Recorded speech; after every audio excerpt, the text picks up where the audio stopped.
Hello दोस्तों, नमस्कार। स्वागत है आपका अपने यूट्यूब चैनल ऑन पढ़ाई पर। तो दोस्तों, हम एक नई सीरीज के साथ स्टार्ट कर रहे हैं।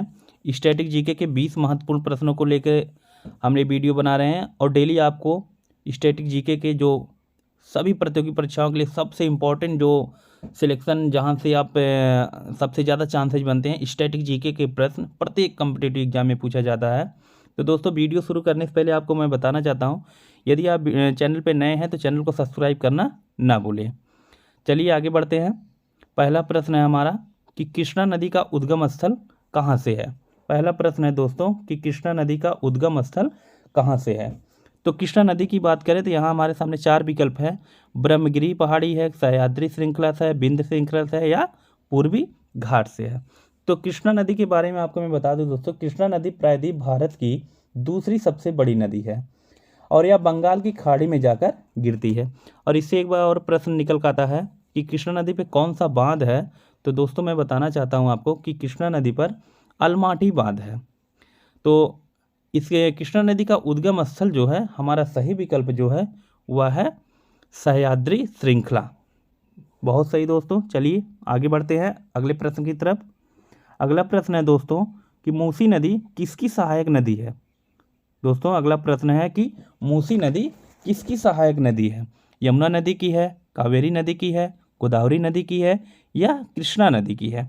यमुना नदी की सहायक नदी के बारे में चर्चा करें तो यमुना नदी की सहायक नदी है चंबल नदी, टोंस नदी, हिंडन है, केन है।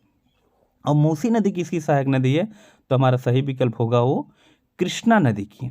मूसी नदी जो है वह कृष्णा नदी की सहायक नदी है।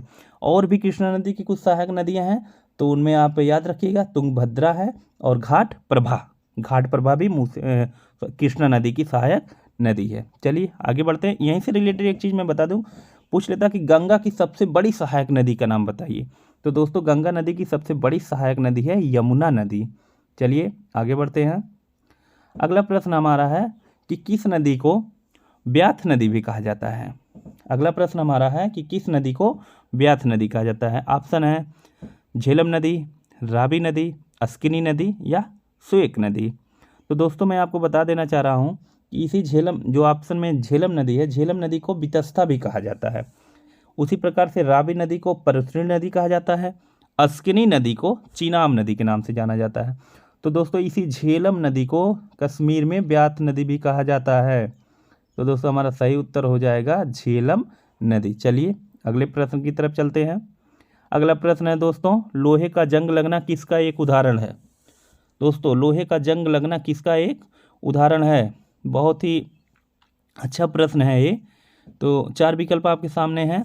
दहन का है, संक्षारण का है, वाष्पीकरण का है या इनमें से कोई नहीं। तो दोस्तों, मैं आपको बता दूं कि लोहे पर जो जंग लगता है, जब लोहा वायु, नमी या आर्द्र के संपर्क में आता है तो वो क्या होता है, धीरे धीरे संक्षारित होने लगता है। तो लोहे का जंग लगना ये संक्षारण का एक उदाहरण है। किसका उदाहरण दोस्तों, तो संक्षारण का उदाहरण है। चलिए आगे चलते हैं। अगला प्रश्न है दोस्तों, पटाखे का विस्फोट निम्न में से किसका उदाहरण है। पटाखे का विस्फोट निम्न में से किसका उदाहरण है। दहन का है, वर्षा का है, अपघटन का है या उपरोक्त सभी का है। यानी कि दहन, वर्षा, अपघटन, यदि आपको लग रहा है तीनों का उदाहरण है तो आपके पास विकल्प डी है। दोस्तों, आपको इसी से रिलेटेड और भी क्वेश्चन है, बताते चल रहा हूँ। प्रश्न कभी कभी पूछ लेता है कि पटाखे में जब विस्फोट होता है तो उसमें से जो लाल रंग निकलता है किसके कारण निकलता है।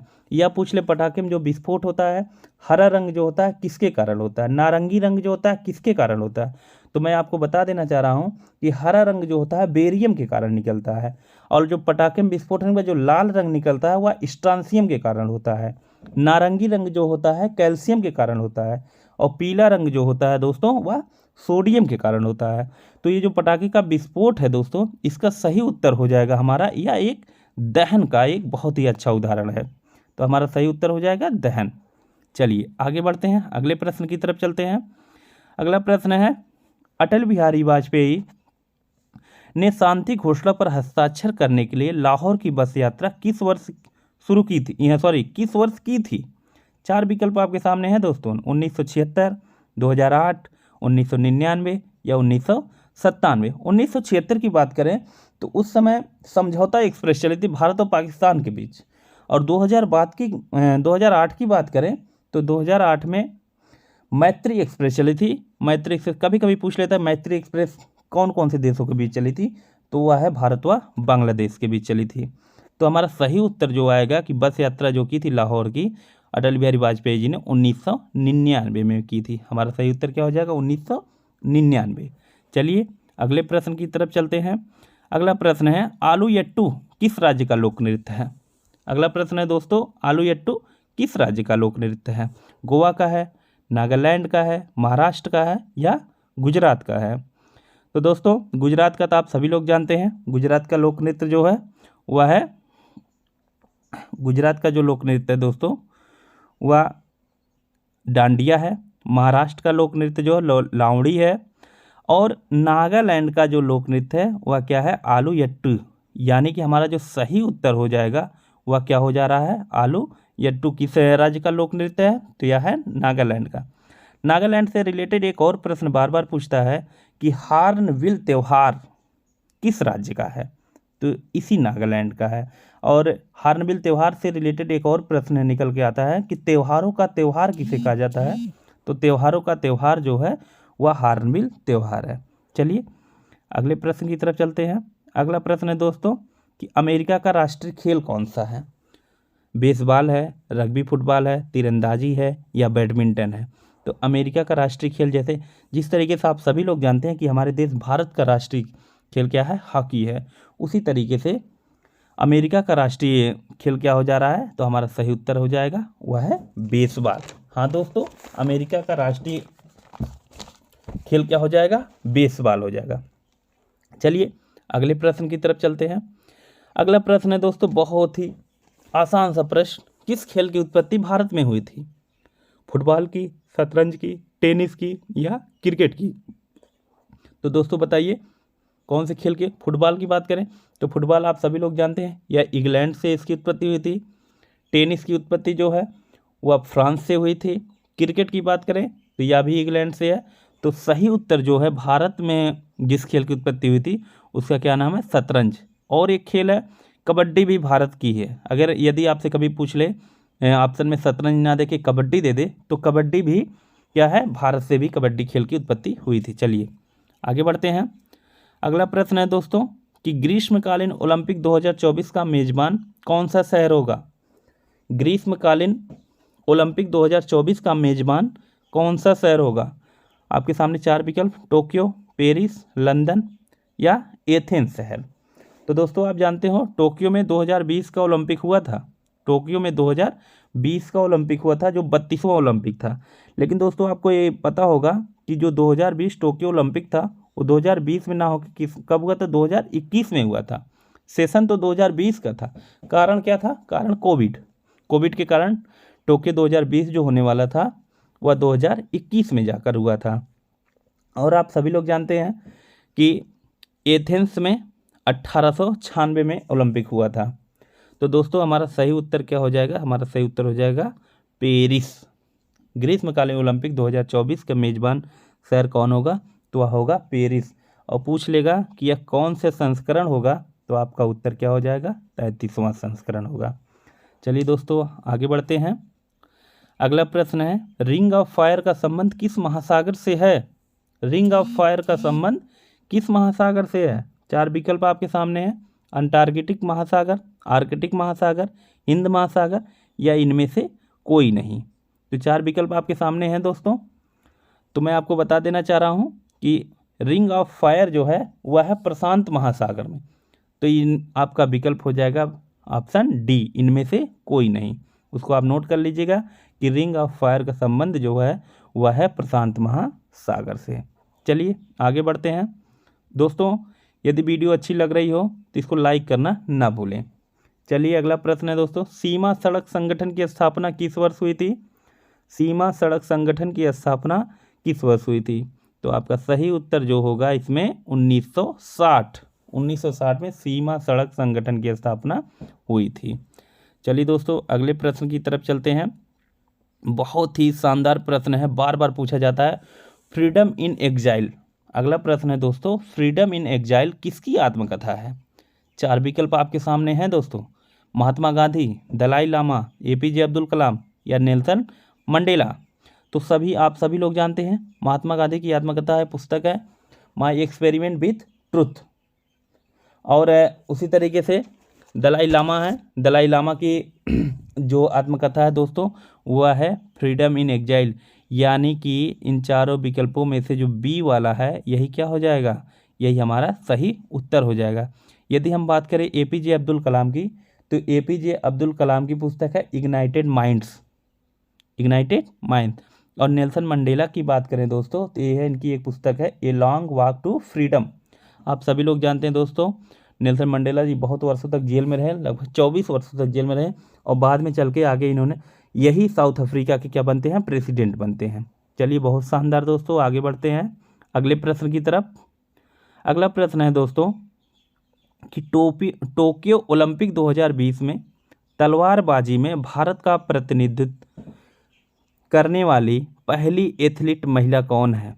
तो ध्यान रखना दोस्तों, कह रहा है टोक्यो ओलंपिक 2020 तलवारबाजी में भारत का प्रतिनिधित्व करने वाली पहली महिला थी।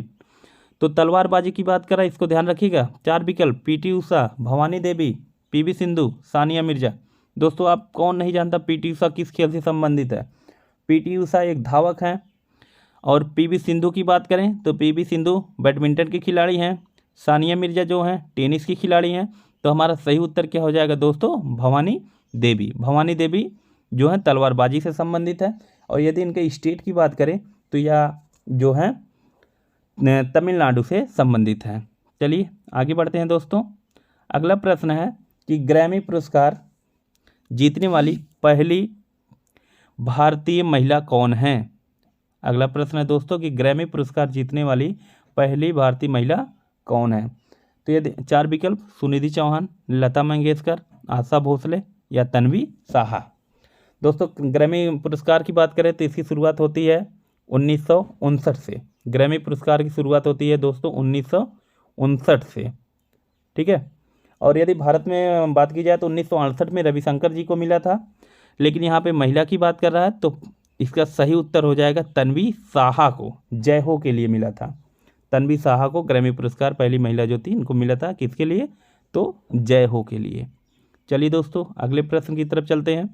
अगला प्रश्न है दोस्तों कि बीदर का किला भारत के किस राज्य में स्थित है। गुजरात में है, राजस्थान में है, मेघालय में है या कर्नाटक में है। तो दोस्तों आप जानते हो गुजरात की बात करें तो गुजरात में जूनागढ़ का बहुत ही फेमस किला है, जूनागढ़ का। राजस्थान की बात करें तो राजस्थान में आमेर का किला है। मेघालय की बात करें तो मेघालय में कोई किला ही नहीं है। तो बीदर का किला हमारा जो सही उत्तर हो जा रहा है वह क्या है, कर्नाटक। बीदर का किला कहाँ है दोस्तों, कर्नाटक में। चलिए अगले प्रश्न की तरफ चलते हैं। अगला प्रश्न है दोस्तों कि बंगाला उत्सव कहाँ मनाया जाता है। अगला प्रश्न है दोस्तों हमारे सामने जो आया है वह है बंगाला उत्सव कहाँ मनाया जाता है। 4 विकल्प आपके सामने, झारखंड, गोवा, मेघालय या उत्तर प्रदेश। 4 विकल्प आपके सामने है दोस्तों, बताइए झारखंड, गोवा, मेघालय या उत्तर प्रदेश। तो हमारा सही उत्तर जो होगा वह क्या होगा दोस्तों, यह होगा मेघालय। बंगाला उत्सव कहाँ मनाया जाता है, तो मेघालय में मनाया जाता है। चलिए अगले प्रश्न की बात करते हैं। अगला प्रश्न है दोस्तों कि निम्नलिखित में कौन सा लोक नृत्य और संबंधित राज्य का युग्म गलत ढंग से सुमेलित है। यानी कि जो सुमेलित किया गया है लोक नृत्य और उसके स्टेट का नाम है, इनमें से आपको छांटना है कि कौन गलत है। तो वांचो अरुणाचल प्रदेश एकदम सही है। गिद्दा पंजाब में बहुत ही फेमस लोक नृत्य है गिद्दा, जो पंजाब में मनाया जाता है, आप सभी लोग जानते हैं। घूमर बिहार, ये देखो दोस्तों ये है घूमर बिहार। घूमर जो लोक नृत्य है यह बिहार का नहीं है, ये है राजस्थान का। और बिहार के लोक नृत्य की बात की जाए तो है सामा चकेवा। यानी कि यही युग्म क्या है मतलब कि गलत तरीके से मिलाया गया, तो यही हमारा क्या हो जाएगा, यही उत्तर हो जाएगा। नोंगक्रेम जो लोक नृत्य है वह मेघालय में एकदम सही है। यानी कि हमारा विकल्प जो सी है वह क्या हो जाएगा, सही एकदम माना जाएगा। चलिए दोस्तों अगले प्रश्न की तरफ चलते हैं। अगला प्रश्न है कि अंतर्राष्ट्रीय रेत कला उत्सव आमतौर पर कहाँ आयोजित किया जाता है। चार विकल्प, केरल, उड़ीसा, महाराष्ट्र या तमिलनाडु। यदि हम दोस्तों बात करें केरल की, तो केरल में अंतर्राष्ट्रीय समुद्र तट उत्सव मनाया जाता है। और महाराष्ट्र की बात करें तो महाराष्ट्र में काला घोड़ा उत्सव मनाया जाता है। तमिलनाडु की बात करें तो तमिलनाडु में कौड़ी उत्सव मनाया जाता है। यानी कि अंतर्राष्ट्रीय रेत कला उत्सव जो हमारा सही विकल्प है वो विकल्प बी है। कहाँ पर? उड़ीसा में। हमारा सही उत्तर क्या हो जा रहा है? उड़ीसा। चलिए अगले प्रश्न और अंतिम प्रश्न की तरफ चलते हैं। अगला प्रश्न है दोस्तों कि इकाना स्टेडियम कहाँ स्थित है? नागपुर, कानपुर, विशाखापट्टनम या लखनऊ। दोस्तों इस प्रश्न का उत्तर हम नहीं बताएंगे। जितने भी लोगों को ये लग रहा है कि इकाना स्टेडियम कहाँ स्थित है वो कमेंट बॉक्स में करना ना भूलें। सही उत्तर देने वाले को उचित एक टॉफ़ी मिलेगी। तो चलिए आगे बढ़ते हैं। यदि वीडियो आपको अच्छी लगे तो लाइक, सब्सक्राइब और शेयर करना ना भूलें। और 20वें प्रश्न का उत्तर देना कतई ना भूलें कि इकाना स्टेडियम कहाँ पर स्थित है। तब तक के लिए मिलते हैं किसी दूसरे वीडियो में। थैंक यू दोस्तों, नमस्कार, जय हिंद, जय भारत।